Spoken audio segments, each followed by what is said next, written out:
Oke, welcome my brother and sisters di PSK Podcast Tengah Kamar. Maka karena kita akan membicarakan obrolan-obrolan yang levelnya di setengah kamar.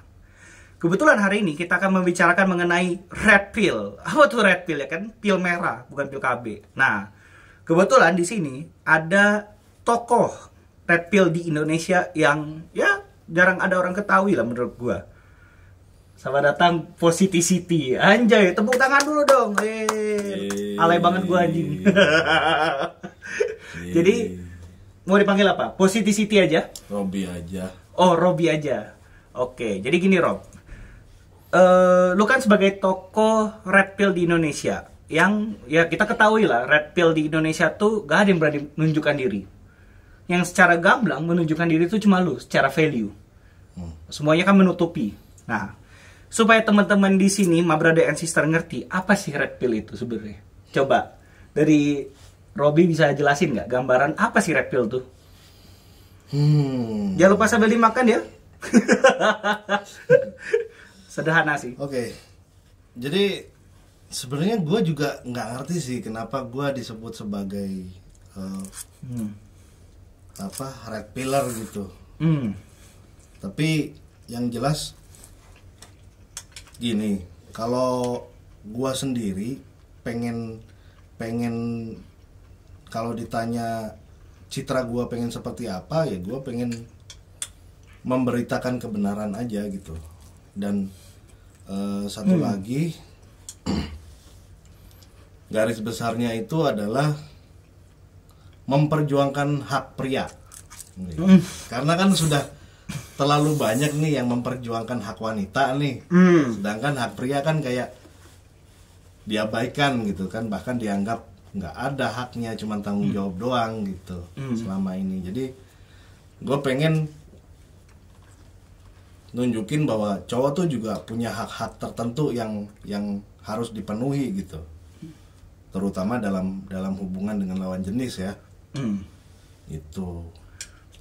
Sedangkan kalau ditanya red pill sendiri itu maknanya apa sih? Red pill itu sebenarnya datang dari film yang terkenal The Matrix kan. Nah, kan ada waktu itu ditawarin si Keanu Reeves itu kan ditawarin ada pil merah apa pil biru gitu kan. Nah, pil merah itu adalah gambaran tentang kenyataan fakta yang selama ini ditutupi gitu. Entah ditutupi pemerintah atau ditutupi media atau pihak-pihak tertentu yang punya kepentingan gitu. Nah, sedangkan blue pill ini ya udah jalanin aja hidup lu seperti yang sudah diarahin diarahin ya, dalam tanda kutip diarahin sama aturan-aturan yang dibuat sama pemerintah seperti apa, informasi yang dibagikan sama pemerintah seperti apa, terus yang disaring sama media-media koalisi seperti apa. Ya udah telan aja itu gitu, dan terima kalau lu harus kerja ya kerja gitu. Dan kayak ini kan slogannya yang dulu kan kerja gitu. Nah, itu kan tujuannya biar lu nggak disibukkan dengan pemikiran bebas untuk mengkritisi kenapa kita harus kerja. Kenapa misalkan harga makin mahal, terus kenapa kelas menengah makin turun dan sebagainya. Itu kan merupakan bagian yang disaring sama media, yang disaring, tidak dibagikan sama orang yang punya kuasa gitu. Nah, red pill ini ya tujuannya untuk ngebongkar semua itu. Oh, berarti bisa nggak gue bilang kalau sebenarnya red pill itu gerakan yang muncul itu karena menolak pembodohan, dan pengen mengatakan apa sih yang sebenarnya terjadi gitu. Jadi istilahnya jangan mau hidup sekedar jadi domba buta gitu. Ya kan? Gimana gembala aja gitu. Mau lu didorong ke jurang, loncat gitu kan. Nah, red pill ini mengajarkan untuk berpikir kritis gitu. Nah, sejauh ini yang gua terima bahwa kultur Barat itu sudah mulai merembet masuk ke Timur nih. Makanya kenapa gue bikin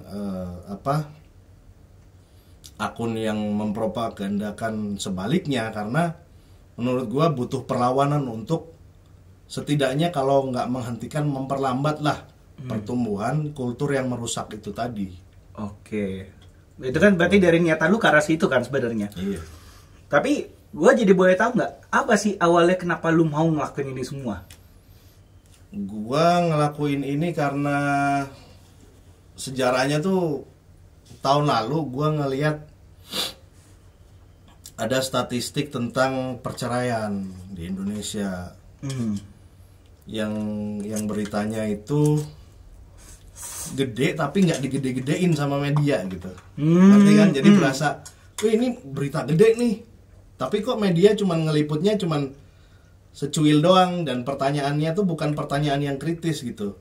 Kenapa ini terjadi, terus penyebabnya apa? Sorry. Gak apa-apa, santai. Terus undang-undang yang mengarahkan para domba tidak bersalah ini menuju kultur ini tuh aturan yang mana, kayak gitu kan. Nah, jadi di situ gue menemukan bahwa sebenarnya statistika negara-negara berkembang tentang pernikahan dan perceraian itu nggak jauh berbeda dengan negara-negara yang maju.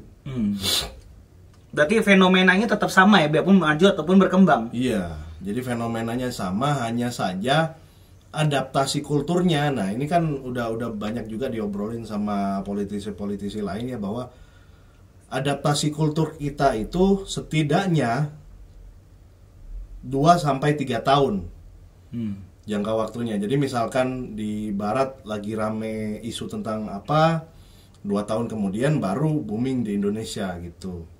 Nah, kemarin gue ngerasa bahwa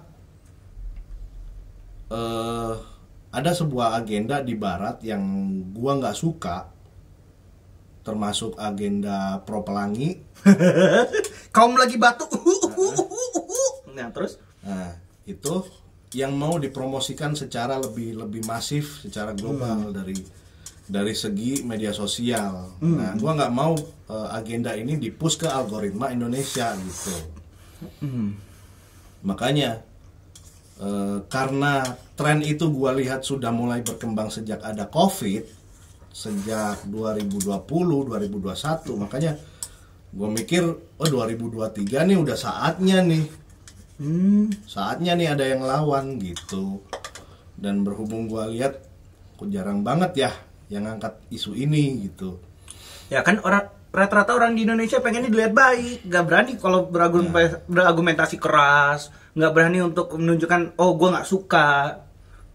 Ya itu makanya yang gue lakukan adalah nantang viewer gue untuk berpikir kritis, selalu tanyakan kenapa, apa dasarnya, terus penyimpangannya di sebelah mana, ngelurusinnya lagi kayak gimana caranya, kayak gitu. Dan makanya gue juga nggak peduli follower gue mau naik mau turun juga. Terus mau gue dapat duit atau enggak gue nggak peduli, karena gue nggak makan dari sini. Jadi memang tujuan gue utamanya ya cuman satu, yaitu gue pengen punya pesan yang nyampe ke dunia gitu loh. Ya minimalnya ditonton sama orang Indonesia, nyampe di seluruh Indonesia, gue bisa nunjukin bahwa kebenarannya tuh ini gitu. Bukan yang sepotong-sepotong yang dibagikan sama mereka yang punya kuasa gitu. Nah, kebenaran utuhnya ini yang gue bongkar gitu. Berarti bisa gue bilang nggak kalau kaum red pill ini anti censorship sebenarnya, anti pensensoran? Iya. Oke. Dan apakah itu baik sebenarnya? Kalau misalkan suatu negara kayak kulturnya kan sopan santun dan censorship itu tabrakan ya? Ya jadi gini, kalau kata Elon Musk ya, berapa waktu yang lalu juga dia pernah nge-tweet bahwa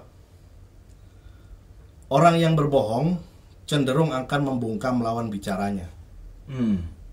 Gitu. Jadi menurut gua adalah censorship itu salah satu tujuannya adalah membungkam data-data yang tidak seharusnya dibuka ke publik. Gitu. Censorship itu bagus kalau misalkan kita berbicara tentang politik multilateral.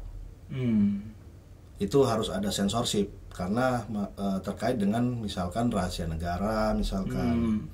Tapi kalau dari pemerintah ke rakyat, gua menolak adanya censorship. Kenapa? Karena pemerintah bekerja untuk rakyat. Mereka dibayar pakai uang kita. Masa direktur nipu komisaris? Iya kan simpelnya gambar kasarnya gitu. Iya. Nah, itu makanya gue menolak censorship itu dalam konteks internal nih. Gitu, bukan tentang konteks rahasia antar negara. Karena kan antar negara itu pesaing sebenarnya. Logika cara berpikirnya ya. Pasti dia pengen lebih maju dari negara lain segala macam. Nah, gue pengen tahu awal lu kepincut sama red pill tuh apa? Awal kepincut ya teh? Awal kepincut itu gini,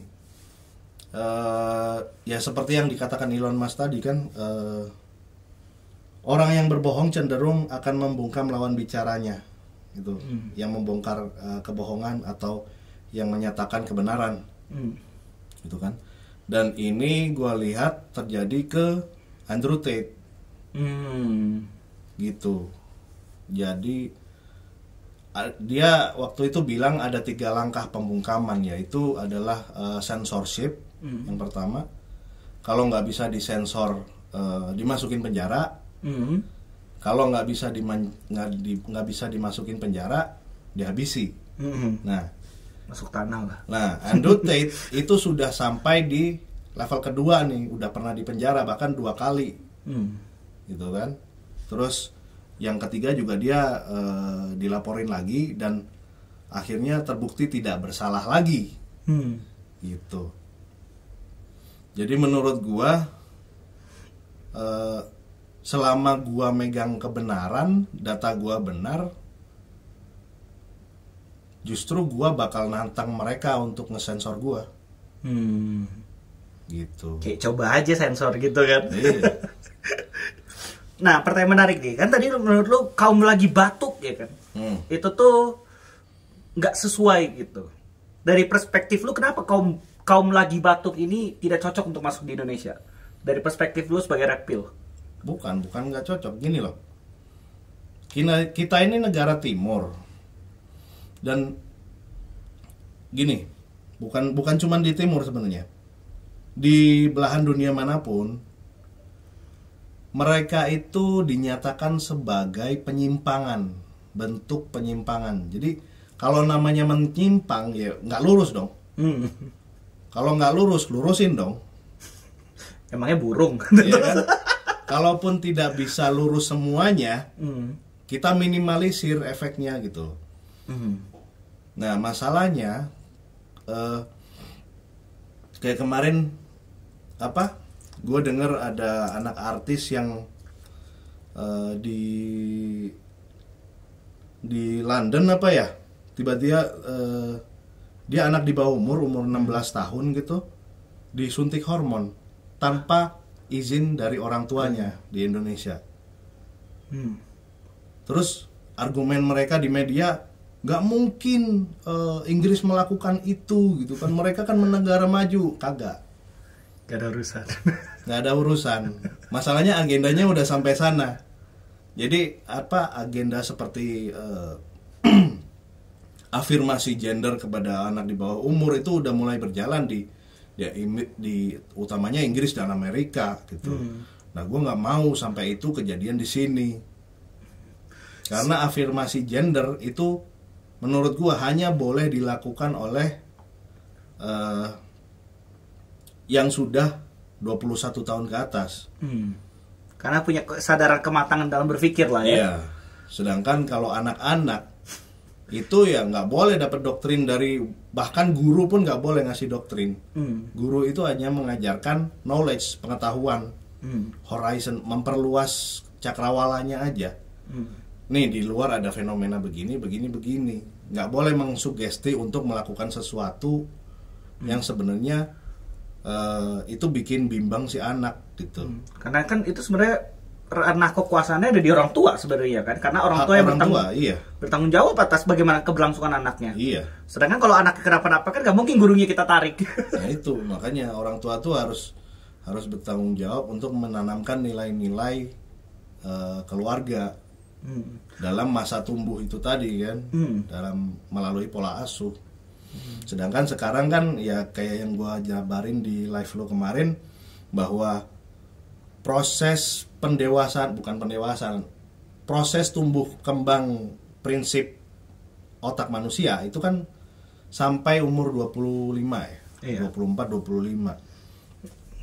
Dan faktornya sekarang bukan cuma dua, bukan cuma keluarga dan sekolah, tapi ada faktor lain, yaitu pertemanan sama faktor internet. Nah, faktor internet ini yang sekarang mulai nggak bisa dikendalikan sama orang tua, karena anak kecil juga udah mulai dikasih smartphone dari usia dini gitu. Nah, problemnya adalah kalau program-program atau aplikasi atau video yang mereka tonton di gadget mereka ini mengandung subliminal message, pesan pesan tersembunyi lah, dicuci kasih dikit-dikit biasanya. Pesan tersembunyi yang misalnya kayak Cocomelon lah segala macam gitu kan. Itu kan punya pesan tersembunyi sendiri ya. Dan kita tidak sadar akan itu dan pengaruhnya terhadap anak-anak kita ya. Ya jadinya doktrin keluarga itu bakal gugur. Karena digempur sama gadget itu tadi. Misalkan konsumsi gadgetnya nggak dibatasin, itu fatal akibatnya. Kalau menurut pendapat gue gini, ini kita sembari ngobrol lah ya, bahwa menurut gue sembari makan nih. Boleh mangga. Kan kita emang obrolan setengah kamar itu kan santai, tapi isinya yang penting kan. Nah, dalam pandangan gue gini, tau gak problem infiltrasi value itu ada di mana? Di saat orang tua, antara ayah atau ibu, gagal menaruh respect kepada anaknya. Karena kita bisa lihat ada beberapa anak yang value respect itu tertanam ketika diinfiltrasi secara nilai, ini mah terbalik. Karena dia yakin sama bapaknya.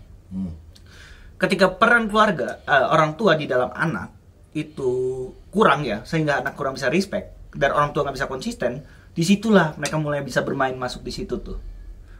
Karena si anak ini yang harusnya saringannya ada di orang tua itu gagal tuh. Karena dia nggak punya fondasi nilai yang bisa dia pegang gitu. Makanya jadi orang tua kurang-kurangin baik bohong, goblok. Iya dong, benar gak?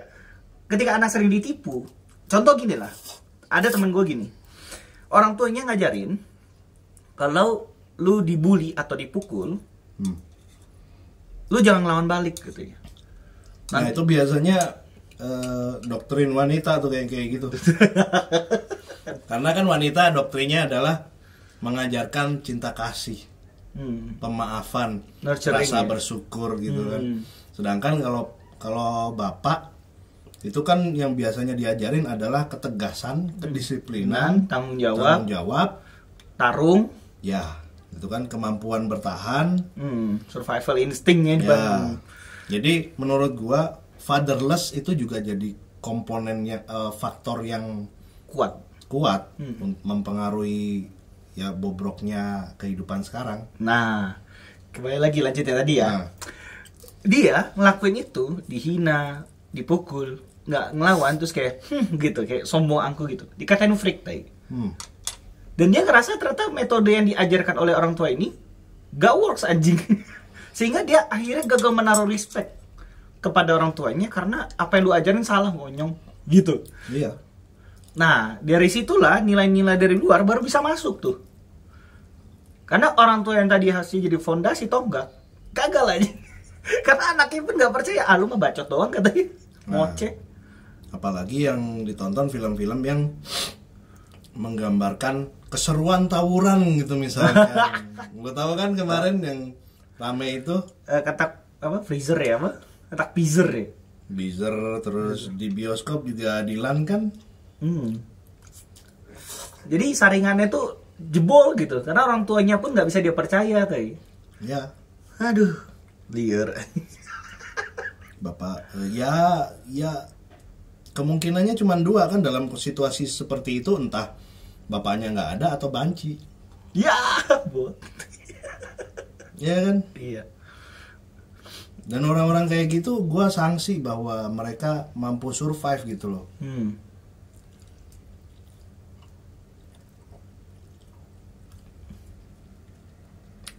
Enak.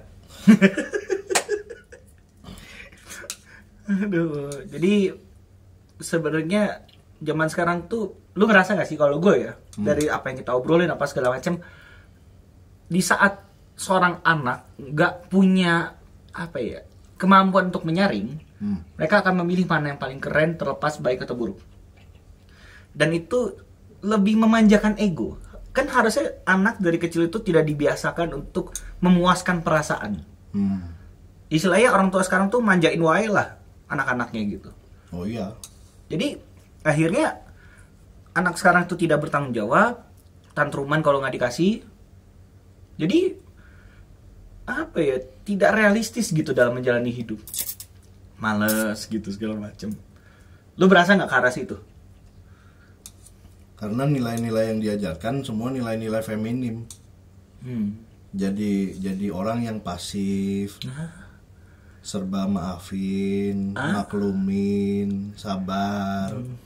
Itu ajaran feminim. Kalau maskulin mah ngeguratnya. Iya. Wah, lu kalau nggak bener gua garis lu anjing. Nggak ada kita ngobrol-ngobrol lagi kan gitu ya. Ya akar masalahnya di situ karena nilai-nilai feminim itu terlalu mendominasi dalam ajaran, bahkan ya di sekolah dan di rumah. Gitu, makanya kita butuh nuclear family sebenarnya. Gimana tuh nuclear family? Ini panjang lagi nih, ini buat episode berikutnya aja ya. Nih. Oke, nanti kita sekarang bahas dulu aja yang ini gue satu lagi nih. Apa? Bahwa data menunjukkan, lu bisa searching juga nih, bahwa data menunjukkan kalau peran ayah dalam rumah tangga itu sangat krusial dibanding peran ibu. Gitu. Jadi ada statistik yang menunjukkan bahwa penghuni penjara di Amerika itu rata-rata adalah pria yang berasal dari fatherless, rumah-rumah fatherless, keluarga yang tanpa ayah. Gitu. Jadi menurut data yang dirilis disebutkan bahwa gue sambil makan enak.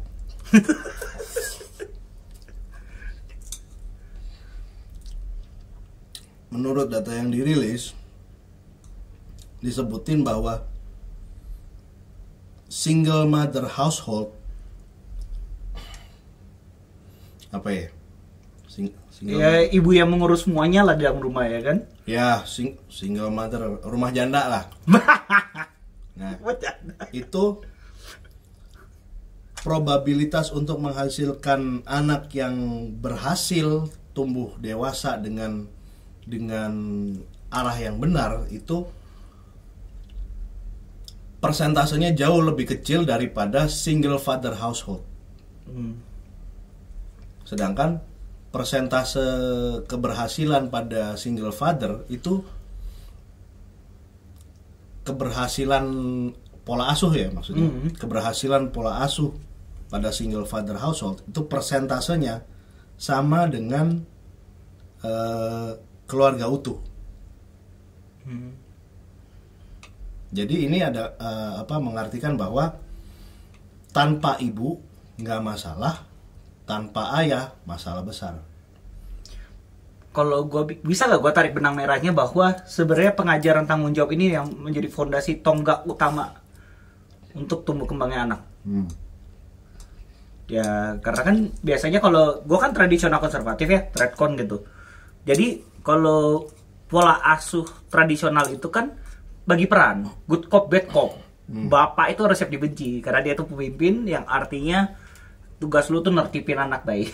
Kalau anak lu terbalik, ya lu harus tertipin kan gitu. Iya. Dan itu harusnya dibenci anak. Karena kan anak berpikirnya enak gak enak, bukan yang benar atau salah. Iya. Nah, sedangkan ibu itu cenderung pengen dicintai oleh anaknya. Dan itu tabrakan tuh, makanya jadi good cop. Makanya cara nurturing, berkasih sayang, itu ada di perempuan tuh. Jadi, yang gue bisa tarik kesimpulannya, kalau seorang ibu sendirian, maka dia hanya mengajarkan berkasih sayang kepada anaknya, tapi tidak mengerti namanya tanggung jawab. Sehingga, secara dampak, ya gimana perasaan aing, weh? Iya. Cenderung dimanjain, gitu. Kayak moodnya jelek dikit, malas kerja. Nah, gitu masuk kan. laki begitu. Bolos kelas. Wah, liar. Iya kan? Hmm. Stres dikit ke psikolog. Iya. Nyari kursi besi di depan minimarket. Itu kan malu-maluin ya. Wah, gua angkat tangan lah kalau ada laki begitu modelannya kan. Malas kerja lah, capek katanya. Goblok. Perut bisa pakai istirahat gitu diisi makan. Gak masuk tuh. Jadi fungsi gua sebenarnya salah satunya adalah ngingetin itu. Nilai-nilai kebenaran yang udah dipakai dari dulu udah nggak usah dirubah gitu. Gak ada yang salah kok. Udah ketahuan yang ini berhasil, udah ketahuan yang kita pakai sekarang gagal gitu kan. Artinya apa? Ya udah balik lagi ke cara yang bikin kita berhasil gitu. Nah, ini gua bakal coba lempar ya. Argumennya para progresif gitu kan. Tapi kan sistem laki-laki itu udah ribuan tahun. Bisa diganti katanya kalau sudah terjadi pembiasaan katanya. Menurut lo itu benar apa kagak? Enggak. Oke. Enggak. Lo mau ngambil dari kacamata apa? Dari masalah kacamata secara biologis, mau dari scientific, mau dari agama, semuanya menganjurkan bahwa patriarki adalah jalan satu-satunya. The only true way gitu ya. Ya. Patriarki adalah jalan satu-satunya, nggak ada namanya matriarki berhasil. Di mana contohnya? Cleopatra aja jadi villain. Dia yang bikin bangkrut Mesir. Sampai hampir terjadi genosida 2 generasi itu. Gara-gara Cleopatra berkhianat sama Roma. Matriarki mana berhasil? Megawati juga ditendang.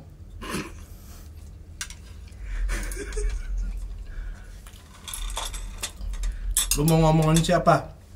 Sri Mulyani. Sri Mulyani kalau lagi nagih utang ke negara lain yang utang ke Indonesia, diketawain bos. Kudu Mr. LBP itu yang turun tangan biar mereka pada takut, biar mereka pada bayar utang. Ya kan susah tuh kalau Sri Mulyani nagih, kan dia temannya IMF. Ya itulah. Gimana mau nagih? Lah, kok lu nagih katanya? Kan gak mungkin katanya. Diketawain bos. Bukan tanpa alasan tuh. Retno Marsudi sama aja. Dia keliling-keliling tuh ke negara Amerika Latin kan. Bayar dong utang lo itu. Diketawain. Kagak ada yang bayar. Emang cewek itu nggak punya apa ya? Nggak punya skill untuk menekan, untuk jadi debt collector gitu. Kalau lu nggak percaya, debt collector itu lebih dari 95% cowok yang badannya gede, gemuk, keker, hitam, mata menyala. Mana matamu? Gitu ya. Iya. Gitu. Karena ya itu tugasnya adalah mengintimidasi. Kalau dilakukan sama wanita, apalagi yang kewanita-wanitaan beneran, tolonglah bayar. Aku udah nggak bisa makan nih besok, anjir. Tahun depan aku juga harus bayar utang tuh ke situ gitu. Oh, pakai ini ya manipulasi ya. Kok kayak gua Dengan metode ya? seperti itu ya keberhasilannya ya cuman berapa persen lah. Enggak lah, gede lah. Buktinya banyak yang jadi cewek matre. Beda lagi. Beda lagi. Beda Nah, itu lagi. termasuk Itu termasuk nilai yang gua mau ajarkan ke cowok-cowok, bahwa matre atau enggaknya cewek itu tergantung cowok lagi sebenarnya. Jadi matre atau enggaknya cewek lo itu tergantung apa yang lo iming-iming di awal. Oh, jadi kadang cewek jadi matre pun karena dorongan cowok yang menjanjikan A B C D F G Oh, iya. H I J K L M N O P. Iya. Nanti kalau kita nikah ya, iya gitu ya. Nanti gitu ya. Kalau kita gitu kan? Menurut lo tuh salah nggak? Salah. Kenapa?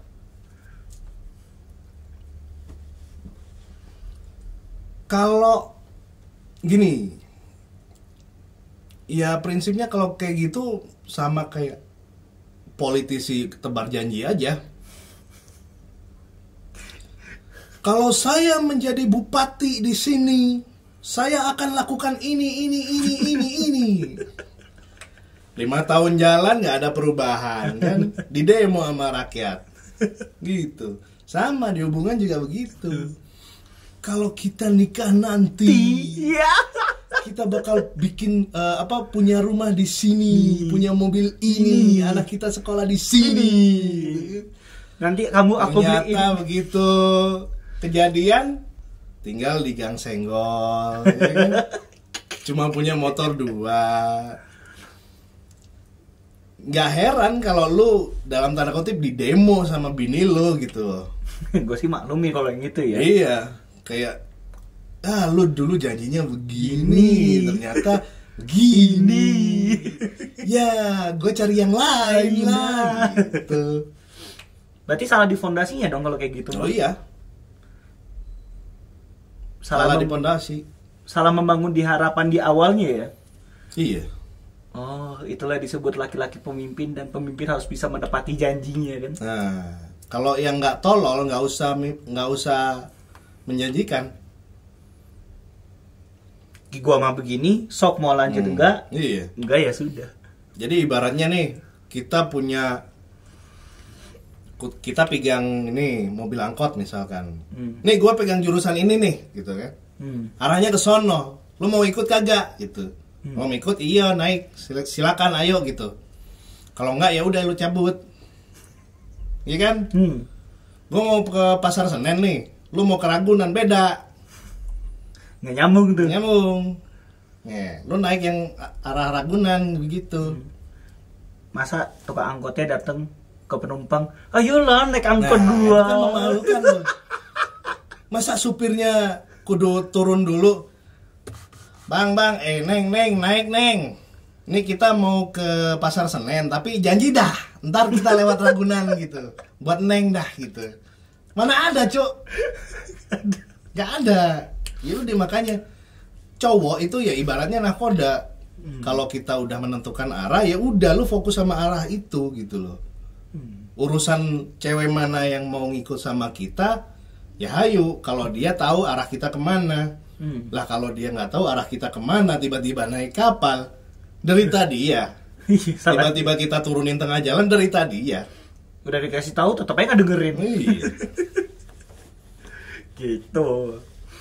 Nah, itu bagian dari pola pikir reptil tuh kalau dalam membangun relationship ya. Iya. Ini termasuk ngejelasin gitu dinamika yang sebenarnya selama ini makin buruk ya. Sebenarnya buruknya itu udah dari dulu karena kita kan terlalu hobi cowok tuh gobloknya gini, terlalu melambung-lambungkan peran wanita dalam rumah tangga. Kayak misalkan ya Pak Habibie kalau nggak ada Bu Ainun nggak bakal jadi profesor, nggak bakal bisa bikin pesawat terbang. Bisa, bisa anjing, bisa, kagak ngaruh. Jadi itulah kayak, oh dia itu, tanpa dia aku tidak akan seperti ini. Bullshit. Jadi apa ya? Karena hobi itulah gue pengen menekan apa ya? Udahlah nggak usah diterusin yang kayak gitu-gitu.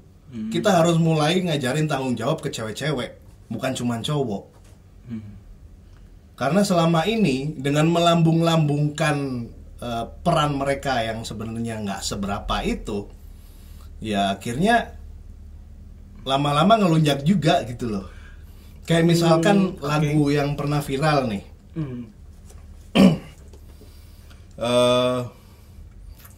ini dinyanyiin udah tahun 80-an kalau nggak salah, tapi di belakangan kan di recover lagi dan viral karena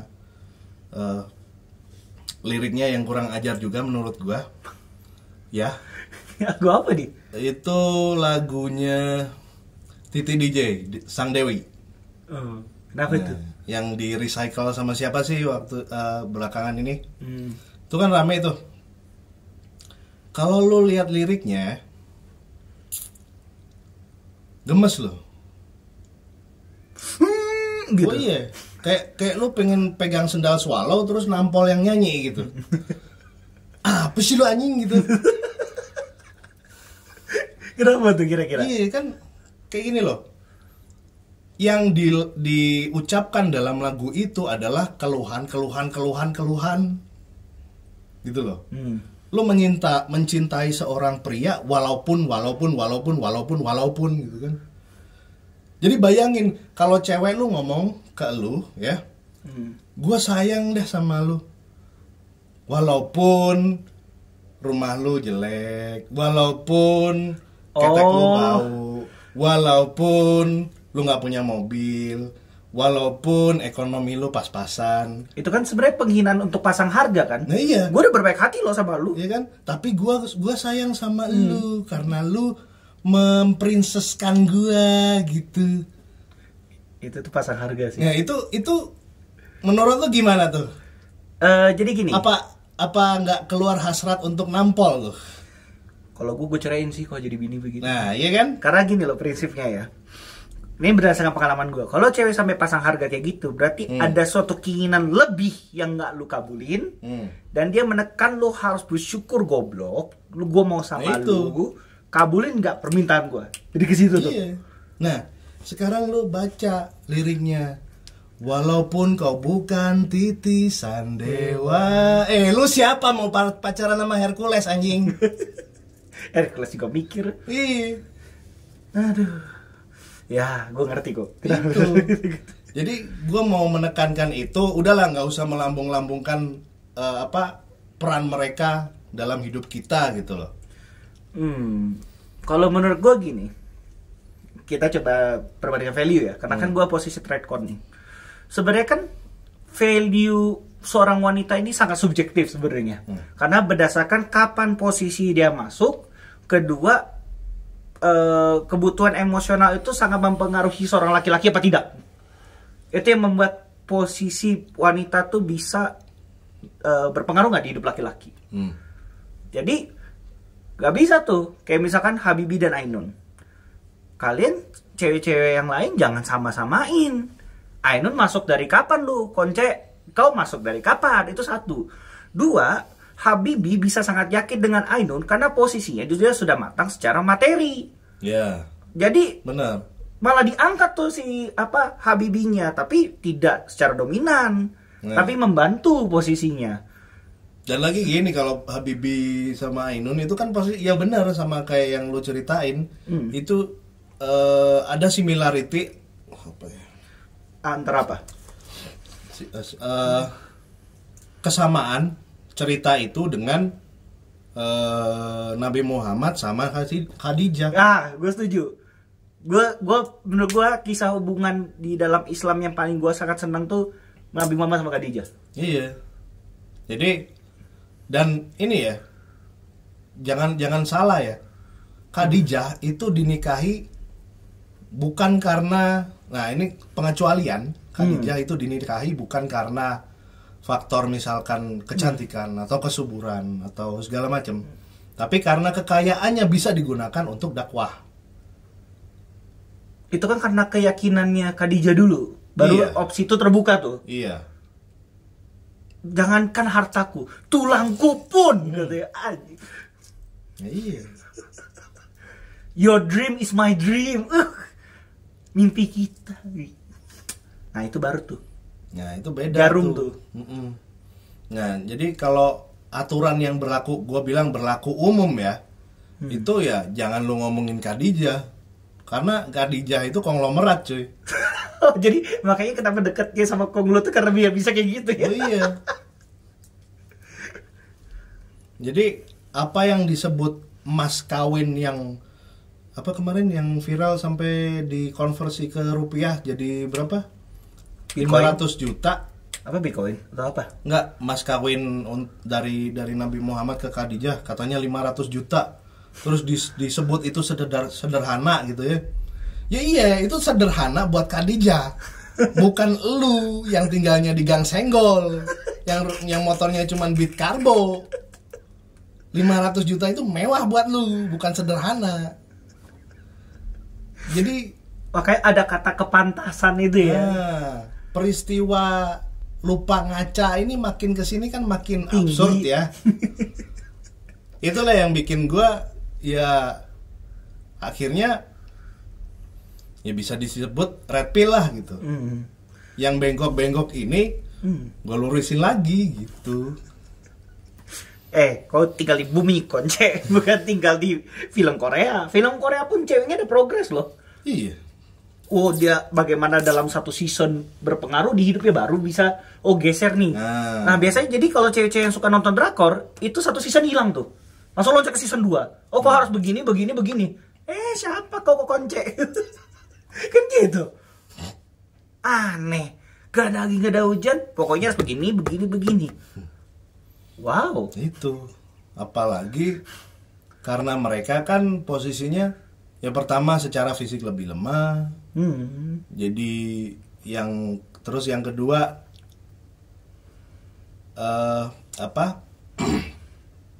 nilai mereka juga mengalami devaluasi dari tahun ke tahun. Jadi jangan pernah mengandalkan gitu. Jangan pernah mengandalkan wanita dalam konteks untuk bertahan hidup ya. Itu.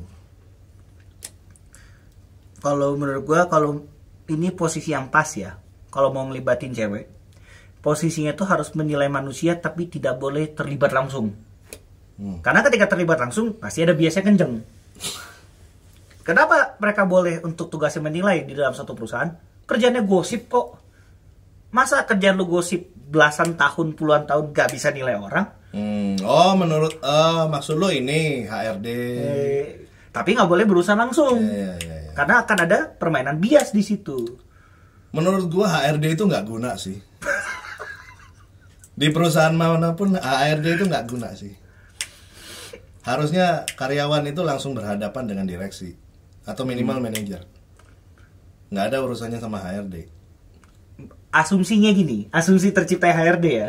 Diasumsikan dengan ada HRD mengetahui keinginan karyawan secara dalamnya apa dan tidak ada drama di dalam suatu perusahaan. Nggak penting. Harapannya, oke. Nggak penting.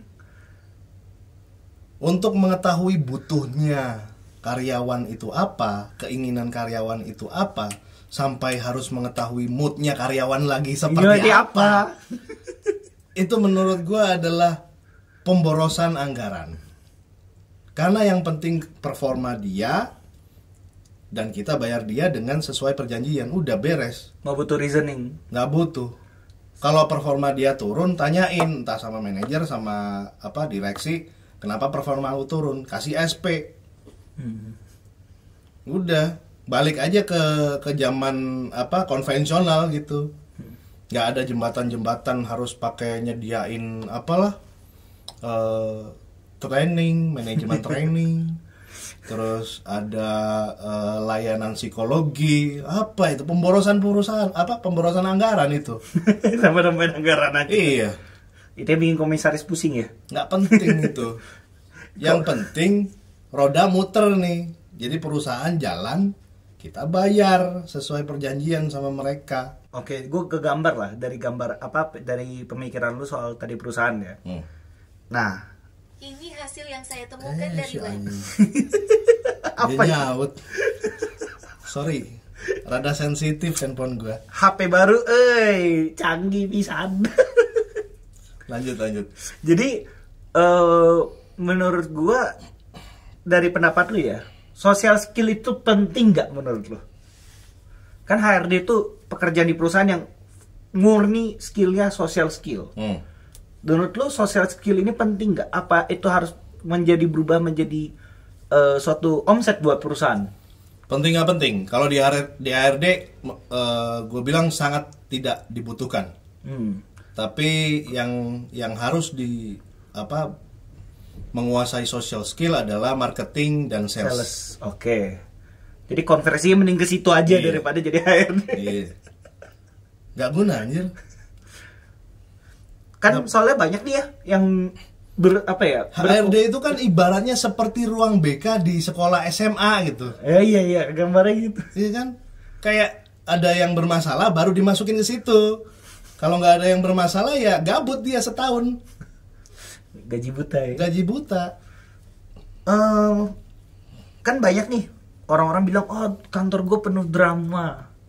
Kantor gue tidak nyaman. Menurut lo gimana tuh? Kan itu omongan kayak gitu biasanya keluar dari cewek ya? Nggak tahu Twitter sih. Atau bencong. Gitu. Karena ya namanya cowok, kalau udah mencapai usia kerja, usia produktif ya udah lo kerja, lo belajar tanggung jawab. Lo mau sakit kayak, lo mau sedih kayak, lo mau marah kayak, lo mau overjoy kayak, tetap harus kerja. Performa lo harus diatur, nggak boleh naik, nggak boleh turun. Kenapa gue bilang nggak boleh naik? Karena perjanjiannya ya begitu. Jangan ngasih yang lebih. Kalau lu ngasih lebih, gaji perusahaan juga nggak bakal nambah-nambah ke lu. Bonus juga paling berapa, nggak worth it. Mendingan waktu lu luangin buat anak atau sama itu bini gitu. Nah, sebagai penutup lah, kita pengen tahu, ada nggak pesan buat teman-teman Ma Brother and Sister yang nonton tentang red pill dan kenapa harus red pill gitu? Enggak harus. Oh, nggak harus. Jadi menurut gua red pill ini cuma menjabarkan kebenaran gitu kan, kebenaran utuh yang selama ini ditutup-tutupi dari narasi luas gitu. Jadi lu nggak harus nerima apa yang gua omongin, tapi yang jelas kalau lu tersinggung dengan cara gua menyampaikan cara gua menyampaikan pesan, ya berarti memang IQ lu nggak nyampe buat dengerin kata-kata gua gitu. Kebayang. Gitu aja. Oke, gitu aja. Oke, thank you buat Ma Brother and Sister yang udah hadir di PSK Podcast Tengah Kamar ya kan. Semoga podcast kali ini bisa memberikan gambaran dan ilmu tambahan ke kalian. Jangan bosan-bosan. Kalau ada yang pengen ditanyakan atau ngasih request bisa komen di kolom komentar. Basi banget ya. Ya udah, paling itu sekian untuk episode kali ini. Sampai jumpa di episode selanjutnya. Be strong, my brother.